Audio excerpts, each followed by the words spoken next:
पिया बाटा बखरिया या लग रहा बैना। पिया बाटा बखरिया या लग रहा बैना।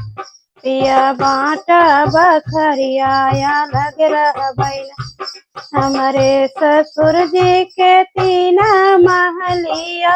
हमारे ससुर जी के तीन महलिया। तीन महलिया सखी तीन महलिया। उहैले बैना। अरे उहैले बैना। जमन लागल खिड़किया उहैले बैना।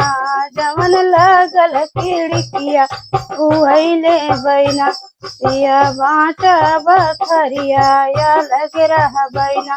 पिया बाटा बखरिया या लग रहा बैना।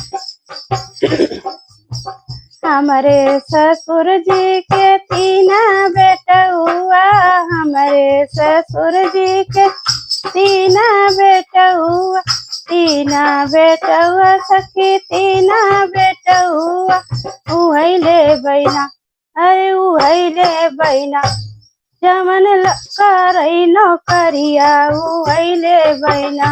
जमन करई नौकरिया उहैले बैना। पिया बाटा बखरिया या लग रहा बैना। पिया बाटा बखरिया या लग रहा बैना। लग रहा बैना हो या लग रहा बैना। पिया बाटा बखरिया या लग रहा बैना। हमारे ससुर जी के तीन बिटियावा। हमारे ससुर जी के तीन बिटियावा। हाँ तीन बिटियावा। उहैले बैना। उहैले बैना। जवन गैली ससुरवा उहैले बैना। जवन गैली ससुरवा उहैले बैना। पिया बाटा बखरिया या लग रहा बैना। पिया बाटा बखरिया या लग रहा बैना।